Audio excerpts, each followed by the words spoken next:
Chers amis, cette matinale continue ce matin et vous allez pas entendre que des bonnes nouvelles ce matin avec l'ami Olivier de la Marche. Bonjour Olivier, comment vas-tu? Bonjour Nicolas, très bien. Très bien, Alors, moi, tu sais, je regarde ça de loin, donc tout va bien. parce que, Tout le monde se préoccupe de la dette. Alors que moi, ça fait 15 ans que je dis attention les gars, on s'est engagé sur une voie qu'on va payer tôt ou tard en disant que la dette c'est de l'impôt différé, donc qu'à un moment ça allait nous tomber sur la figure. Tout le monde se foutait de ma gueule à ce moment-là et je ne fais que constater qu'ils viennent tous sur mes positions maintenant. C'est curieux, hein. Bon, donc tout le monde, tout d'un coup, a découvert qu'on avait de la dette. Enfin, c'est pas ça n'a pas commencé hier. Hein. Ça fait un moment. Et ça fait un moment. Pourquoi ? Tout simplement parce que c'était et ça a été là depuis 10 ans, pas simplement en France d'ailleurs. Hein. En gros, depuis 2008-2009, donc ça fait un peu plus de 10 ans. Mais ça a été le seul moteur de croissance, en fait. C'est-à-dire, c'est pour camoufler l'absence totale de croissance qu'il y a depuis longtemps que on a fait de la dette. Parce que pourquoi ? Tout simplement, quand tu as dépassé en plus les 100% du PIB, je rappelle que quand tu fais une augmentation de croissance, quand on te dit que tu as une croissance de 1%, mais que tu as été obligé de mettre 5% de dette de plus pour la faire, en fait, tu es en récession 4, c'est ce que ça veut dire, quoi, si tu veux. Donc, mais personne ne bronchait jusqu'à maintenant, parce que tout le monde trouvait ça très bien. Sauf qu'il y a un moment où il faut la régler, la dette. Et là, alors tu avais tous les soi-disant économistes qui t'expliquaient que la dette c'était pas grave, que de toute façon il suffisait de l'effacer, que etc. Et ils sont où ceux-là, les typex de la dette, hein, on les voit plus, on les entend plus. Non. Donc non, ça a été le seul moteur de même pas de croissance, mais le seul moteur de camouflage de l'impéritie de nos politiques, quoi. Sauf que, à un moment, c'est trop, quoi, si tu veux. En plus, on a des choses qui sont structurelles, qui commencent à peser aussi sur la croissance, qui sont la démographie. Ça s'est effondré en Espagne, effondré en Italie, effondré depuis déjà un moment en Grèce. En Allemagne, c'est pas mieux. On est à 1,50 sur le taux de fécondité en Allemagne. En France, c'est pareil. Alors tout le monde, là aussi, me disait que j'étais pessimiste. Enfin, j'avais prévu qu'on serait entre 1,60 et 1,70. On est à 1,68.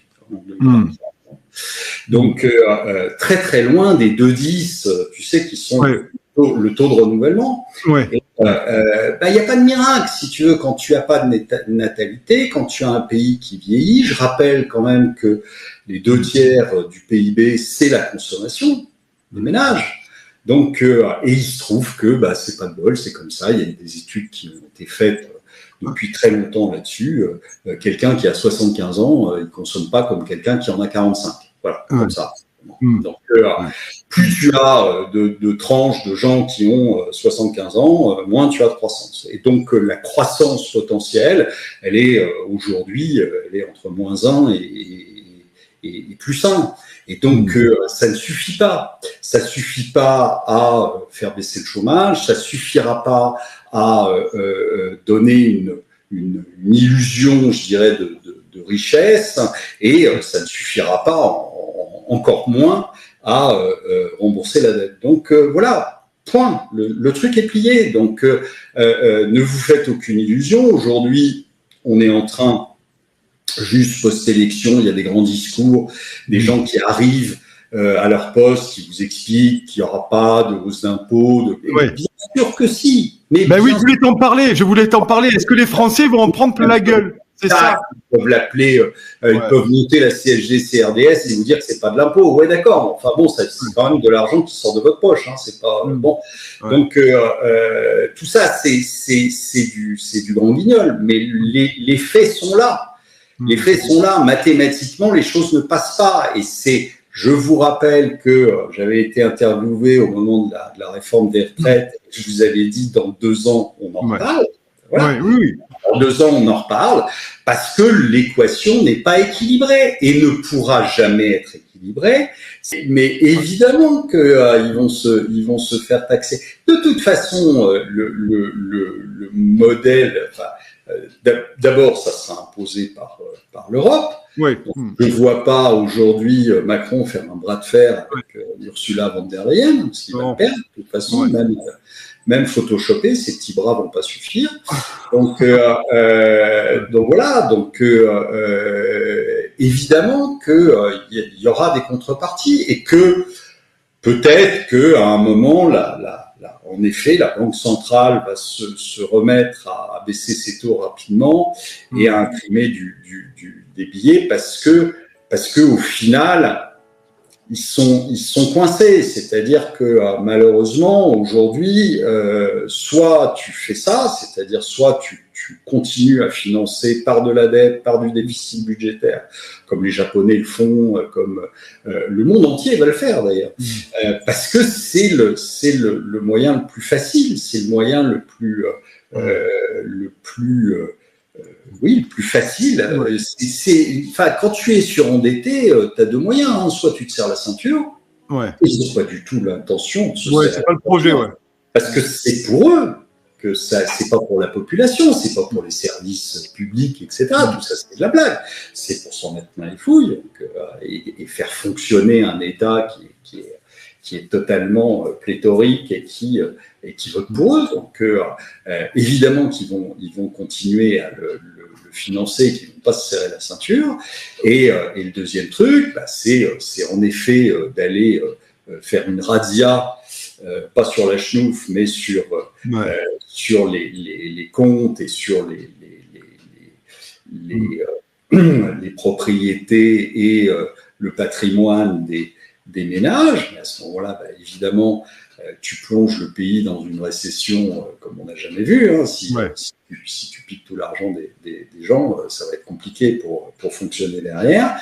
Donc, le moyen quand même le plus simple, c'est quoi ? C'est d'imprimer du pognon.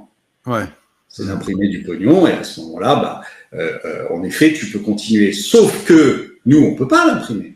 Eh oui. Donc, on ne peut pas l'imprimer. Donc, c'est là qu'on arrive, si tu veux, à un corner, c'est-à-dire à une impasse totale. C'est-à-dire que est-ce que les autres pays vont accepter que ceux qui sont dans une position un peu moins catastrophique que la nôtre vont accepter que la BCE fasse tourner la planche à billets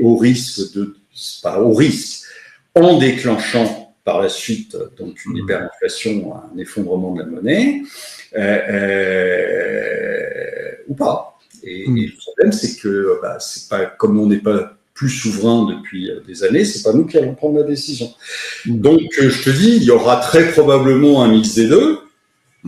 D'abord, il faudra donner des gages, et pour donner des gages, qu'est-ce qu'on fera ? On pliera au diktat de Madame Ursula, et on ponctionnera les comptes, on ponctionnera les patrimoines des Français, de la classe moyenne, parce qu'il y a que celle-là qui reste, hein, le reste.